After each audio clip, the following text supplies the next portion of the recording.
দুধ ভাই, যে নির্বাচনী আচরণবিধি নিয়ে কথা বলছিলেন, আরেকটি বলছিলেন যে হলফনামার বিষয়গুলো, ফর্ম পূরণের ক্ষেত্রে যে বিষয়গুলো, এটি সব রাজনীতিবিদদের ক্ষেত্রেই তো নিশ্চয়ই একই অবস্থার মোকাবেলা করতে হচ্ছে। এই বিষয়গুলি কেন আগে থেকে ঠিক করা হয়নি? রাজনৈতিক দলগুলো মানে যারা সিনিয়র তারা তো এটা একাধিকবার দেয় ইলেকশন করছে, কম বেশি এটা জানে, কিন্তু প্রস্তুত আছে অনেকটা, মানে এটা একটা ধারণা আছে। যারা তরুণ বা মানে সদ্য এবারই প্রথম নির্বাচন করতে যাচ্ছে তো, এবং একেবারে শেষের দিকে মানে ফর্ম উইথড্র করছে, এটার উপর স্টাডির একটা ব্যাপার আছে। মানে আমি নিজে ইলেকশন দুবার করছি, তো মানে তড়িঘড়ি করলে কোনো না কোনো ভুল হবে। এখন রাজনৈতিক দলগুলো যেমন নির্বাচন কমিশনের কাছে সকলে মিলে যদি তাদের সঙ্গে আলোচনা করে যে কোনো ক্ষেত্রে কোন কোন ক্ষেত্রে আমরা ছাড় দিতে পারি, জি, এরকম একটা আন্ডারস্ট্যান্ডিং হলে যে 3টে জায়গায় আমার সইয়ের বা 4টে জায়গায় আমার সইয়ের ব্যাপার আছে, একটা জায়গায় করি নাই, আরো 3টে জায়গায় তো আছে, তাহলে আমি একটা জায়গায় আমি ওভারলুক করব। এটা আন্ডারস্ট্যান্ডিং থাকতে হবে। কিন্তু ভুল যদি ধরি তাহলে এটা ভুল, এটার উপরে সে বাতিল হয়ে যাবে। আবার এ যদি আইন আছে মানে সেটি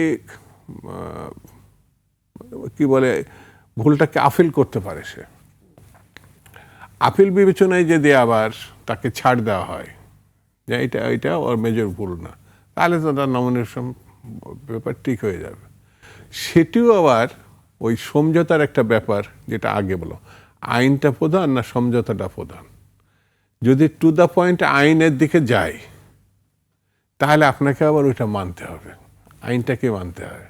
আর সমঝোতা যেটা, নির্বাচন কমিশন কিন্তু সব রাজনৈতিক দলের সঙ্গে আচরণবিধি সব কিছু বিষয় নিয়ে কম বেশি, যে তারাও গেছে, অন্য আমার দলও গেছে, আলাপ করে, প্রতিনিয়ত আলাপ করছে, কথা বলছে।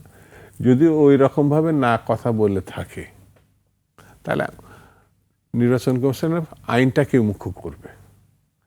আর মুখ্য যখন করবে, আমি যদি ক্ষতিগ্রস্ত হয়ে যাই তো তখন দলের কিছু করা থাকবে না, নির্বাচন কমিশনেরও করা থাকবে না। আপিল করতে পারি, সেখানেও কোনো লাভ হবে না।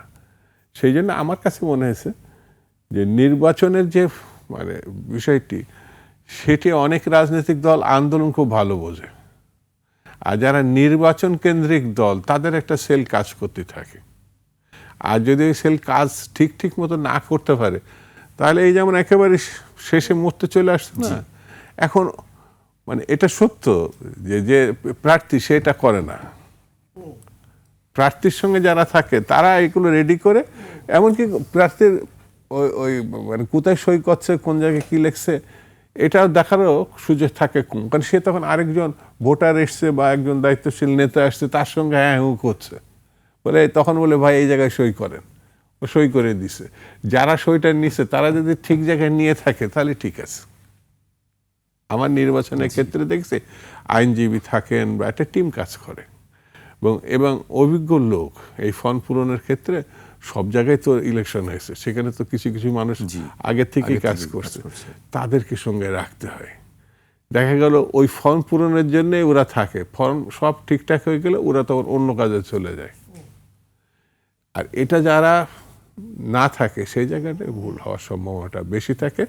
তবে নির্বাচন আমার বিবেচনায়, আমার কাছে মনে হয়েছে নির্বাচন কমিশন বা রাজনৈতিক দলগুলোর একটা নতুন প্রার্থী যদি একটা ইয়াং ছেলে ইলেকশন করতে আসে, এত সিরিয়াস হওয়ার কিছু নাই।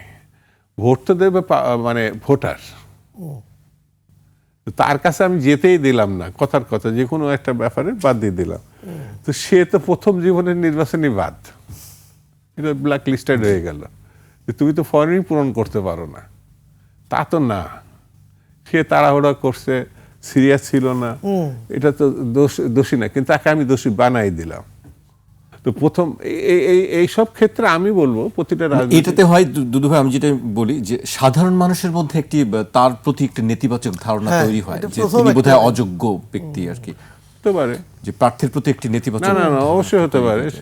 তো অবশ্যই সিরিয়াস হওয়া উচিত, আমি বলছি না যে হেলা ফেলা, অবশ্যই সিরিয়াস হওয়া, কিন্তু কত দূর পর্যন্ত আমি ছাড় দিতে পারি। 100 to 100 করি, আইনের দৃষ্টিতে 100-100 করা কথা, মানে এটা ইয়ে না। কিন্তু রাজনৈতিক দলগুলো যদি মনে করে যে এখানে রেফ দেয় নাই, এখানে ড্যাশ দেয় নাই, এখানে রফলা দেয় না, এখানে রফলা দেয় না, জফলা নেই, এতটুকু পর্যন্ত ঠিক আছে, তাহলে ঠিক আছে, ওইটা জফলাটা দিয়ে দিল, সবই ঠিক আছে তো। এটা হলো একটা জিনিস। আর 2000 নির্বাচনটা আমার বিবেচনায় মনোনয়নপত্র হওয়ার পরে মাঠে যখন গড়াবে নির্বাচন, এটা আরো টাফ টাইম। সকল রাজনৈতিক দলকে সহিষ্ণুতার পরিচয় দিতে হবে, ধৈর্যের পরিচয় দিতে হবে। এমন কোনো বক্তব্য যে হয়তো আমার বক্তব্য এমন একটা পরিস্থিতি তৈরি হবে, খুনাখুনি লেগে যেতে পারে। যে কোনো এই দায়িত্ব আবার নেতৃবৃন্দকে, প্রার্থীদেরকে, দলকে এটা নিতে হবে। দেখতে হবে যে আমাদের ধরেন অনেক আছে মানে নির্বাচন জমানো বা সভা জমানোর লোক আছে, তো দু সাইডটা কথা অন্য সময় বললো মাইন্ড করে না, কিন্তু নির্বাচনের সময় ওই ছেলে আবার ওটা বলা ঠিক হবে কেন, যদি মনে হয় যে ঠিক না, তাহলে ওকে একটু অফ করে দেওয়া, যে দলেরই হোক, আছে না? তো আমার বিবেচনায় যে এবার অনেক ধৈর্যের সঙ্গে এখনো পর্যন্ত সব দলে আমি মেজর কোনো ত্রুটি দেখিনি এই পর্যন্ত। একটু আধটু যদি হয়ে থাকে ওইটা তো সিরিয়াসলি নেওয়ার দরকার নাই। এবার নির্বাচন এখনো পর্যন্ত ঠিক লাইনেই যাচ্ছে। আর প্রতিপক্ষকে মানে যেটা রাজনীতির ভাষায় বলে ঘায়েল করা, মানে নিজের শ্রেষ্ঠতা তুলে ধরা, সেই জায়গাটা তো মানতে হবে সবাইকে, অবশ্যই, তাই না?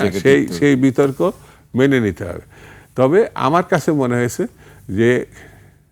যে দেশবাসী, যে রাজনৈতিক দলগুলো এরকম ফ্যাসিস্টকে উৎখাত করতে পারে রক্ত দিয়ে, জীবন দিয়ে, তার একটা ভালো নির্বাচন করতে পারবে না, এটা আমার কাছে বিশ্বাস হয় না।